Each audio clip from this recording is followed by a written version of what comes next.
नमस्कार, good luck tips में आप सभी का स्वागत है। आपके साथ मैं हूं मेघा कौशिक और हमारे साथ स्टूडियो में मौजूद हैं जाने माने ज्योतिषाचार्य पंडित मुकेश शास्त्री जी। पंडित जी बहुत बहुत स्वागत है। जय श्री कृष्णा, जय माता की। Very good morning to all.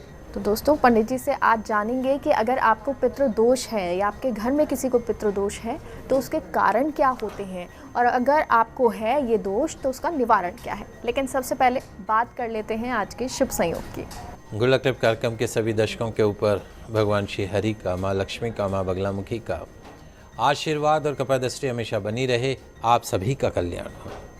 दोस्तों, आज आपके पसंदीदा शो गुड लक टिप्स में हम बात करेंगे पितृदोष के कारण और निवारण के बारे में। तो जल्दी से कागज कलम लेकर बैठ जाइए, लिखते जाइए, समझते जाइए। इस तरह की महत्वपूर्ण जानकारी सिर्फ और सिर्फ आपके पसंदीदा news channel first India news Rajasthan के आपके पसंदीदा शो गुड लक टिप्स में ही दी जाती हैं। प्रतिदिन इस कार्यक्रम को देखना ना भूलें। चलिए शुरुआत करते हैं आज के शुभ संयोग के साथ। आज शनिवार दिनांक 25 सितंबर 2021 को आश्विन मास के कृष्ण पक्ष की चतुर्थी तिथि है। आज चतुर्थी तिथि प्रातः 10:30 तक रहेगी। तत्पश्चात संपूर्ण दिन पंचमी तिथि रहेगी।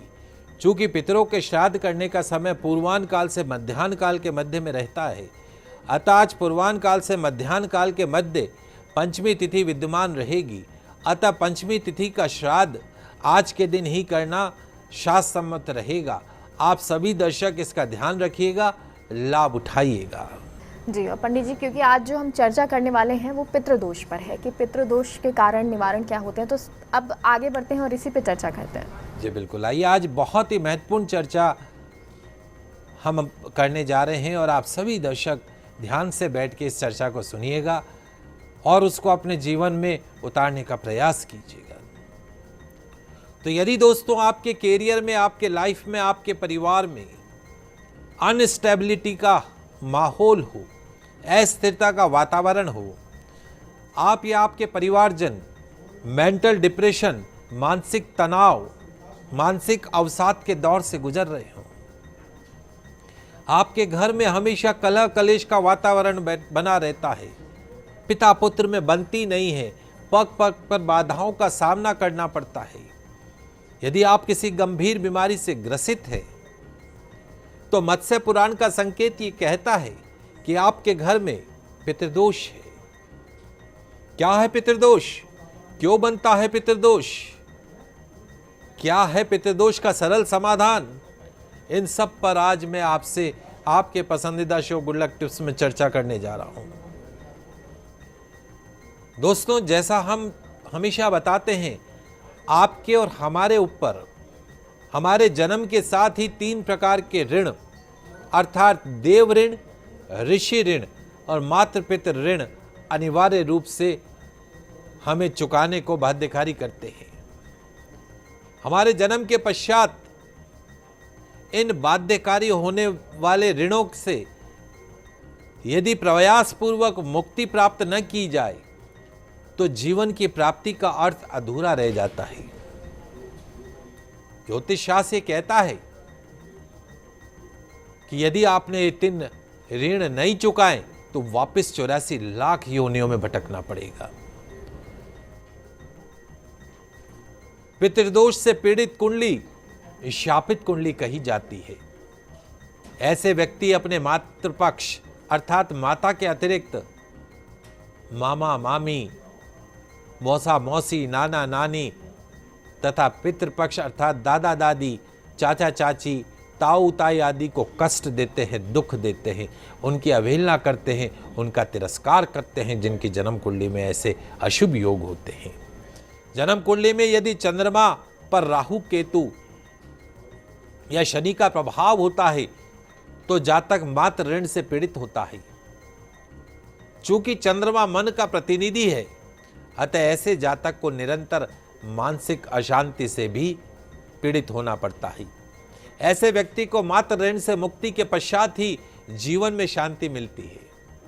पितृऋण के कारण व्यक्ति को समाज में मान प्रतिष्ठा के अभाव से पीड़ित होने के साथ साथ संतान की ओर से कष्ट मिलता है। संतान का अभाव होना, संतान का स्वास्थ्य खराब होना, संतान का सदैव बुरी संगति जैसी स्थितियों में रहना पड़ता है।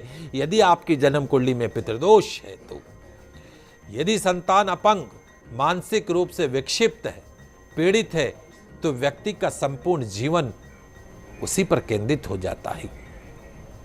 यही नहीं, जन्म पत्री में यदि सूर्य पर शनि, राहु, केतु की दृष्टि हो या युति बनी हो तो जातक की कुंडली में पितृ ऋण की स्थिति मानी जाती है।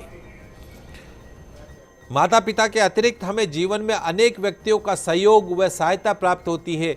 गौ माता से हमें दूध प्राप्त होता है, बकरी से हमें दूध मिलता है, फल फूल अन्य साधनों से हमारा जीवन सुखमय होता है। इन सब का भी ऋण है। इन्हें बनाने व इनका जीवन चलाने में यदि हमने अपनी ओर से किसी प्रकार का सहयोग नहीं किया, गौशाला में गौ माता के चारे के निमित्त धन नहीं दिया, तो गौ माता का ऋण भी हमारे ऊपर हो जाता है, क्योंकि गौ माता हमें दूध देती है, उस दूध का हम सेवन करते हैं। जन कल्याण के कार्यों में रुचि रखकर हम इन ऋणों से मुक्त हो सकते हैं। देव ऋण अर्थात देवताओं के ऋण से भी हम पीड़ित होते हैं। हमारे लिए सबसे पहले देवता कौन है? हमारे माता पिता। लेकिन हमारे इष्ट देव का स्थान भी हमारे जीवन में महत्वपूर्ण है। व्यक्ति भव्य व शानदार बंगला तो बना लेता है, अपने व्यवसायिक स्थान का, अपने ऑफिस, अपने शोरूम का भी विस्तार कर लेता है, किंतु उस जगत के स्वामी के स्थान के लिए सबसे अंत में सोचता है।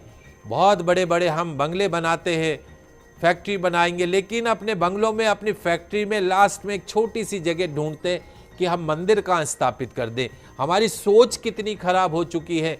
वो अगर देव ऋण से हम मुक्त होना चाहते हैं तो अपने घर में मंदिर बनाना होगा, अपने मन में मंदिर बनाना होगा, अपनी फैक्ट्री में मंदिर बनाना होगा।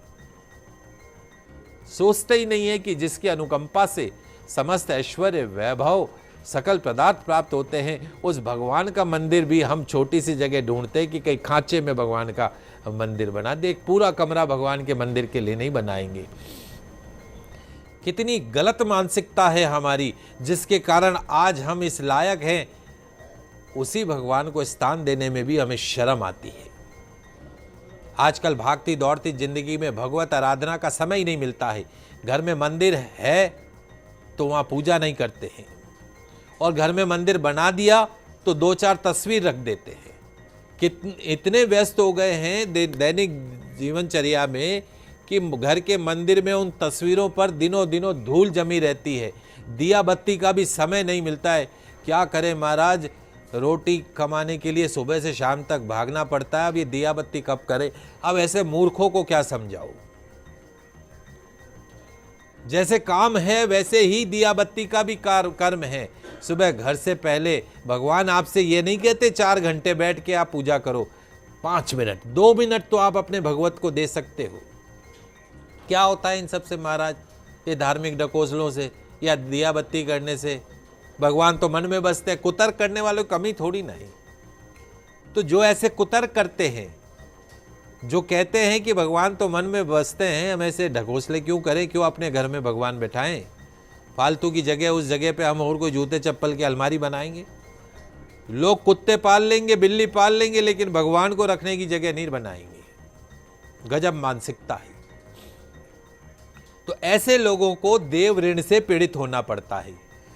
नई पीढ़ी की विचारधारा में परिवर्तन हो जाने के कारण न तो कुल देवता की आस्था रही, न लोग भगवान को मानते हैं।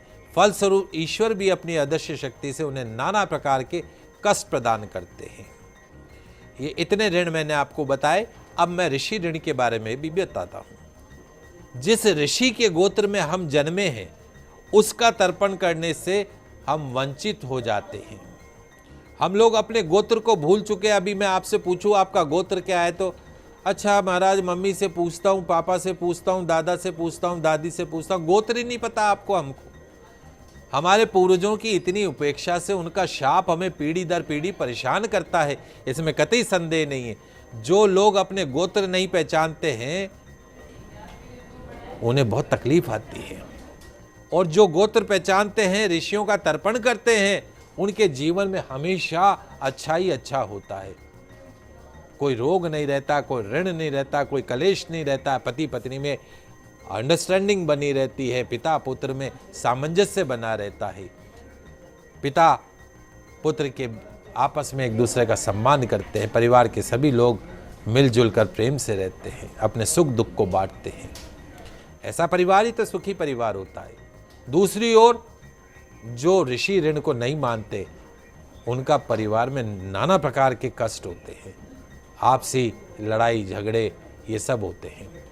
इतना शापित हो जाता है परिवार कि उसे मनुष्य परिवार की संज्ञा दी जाती है। सारे के सारे सदस्य तीर्थ यात्रा पे घूमने जाते हैं, सैर सपाटे पे के लिए भ्रमण के लिए निकलते हैं और गाड़ी की दुर्घटना में सभी एक साथ मृत्यु को प्राप्त हो जाते हैं। पीछे बचता परिवार का कोई एक सदस्य, जीवन भर उनका शोक मनाने के लिए इस प्रकार पूरा का पूरा वंश शापित हो जाता है। जब सुखी थे तब न जाने किस किस का हिस्सा हड़प लिया, किस किस की संपत्ति के ऊपर अधिकार जमा लिया, किसी निर्धन कमजोर पड़ोसी को दुख दिया, अपने बूढ़े माता पिता की अवहेलना करी, दुर्दशा करी। उनकी आत्मा से आह तो निकलती है ना कि जा तेरा वंश ही समाप्त हो जाए, कोई पानी देने वाला भी नहीं रहे तेरे वंश में। इसलिए दोस्तों, अपने सुखी जीवन में मनुष्य को डर के चलना चाहिए, पितृ उतारने का सतत प्रयास करना चाहिए। जिस परिवार में कोई दुखी होकर आत्महत्या करता है, आत्महत्या के लिए विवश किया जाता है, उस परिवार का बाद में क्या हाल होगा, इस पर विचार करो। आत्महत्या करना सरल नहीं है। अपने जीवन में कोई यूं ही नहीं अपने आप को मिटा देता है, उसकी आत्मा वहीं भटकती है। वो आपको चैन से कैसे रहने देगी? थोड़ा विचार करें। किसी कन्या का, किसी स्त्री का बलात्कार किया जाए तो वो शाप नहीं देगी, उस पर विचार करें। यदि वो आत्महत्या करती है तो कसूर किसका है? उसकी आत्मा पूरे वंश को श्राप देती है। सीधी आत्मा के शाप से बचना सहज नहीं है। दुष्कर्मी के वंश को इसे भुगतना पड़ता है। यही प्रेत बाधा दोष है, यही पितृदोष है, इसे समझिए। जी, और पंडित जी यहाँ एक छोटे से ब्रेक के लिए रुकते हैं और उसके बाद इस विषय पे दोबारा चर्चा करेंगे दोस्तों, और आपको बताएंगे कि निवारण आपको क्या करना है, इसके उपाय क्या है।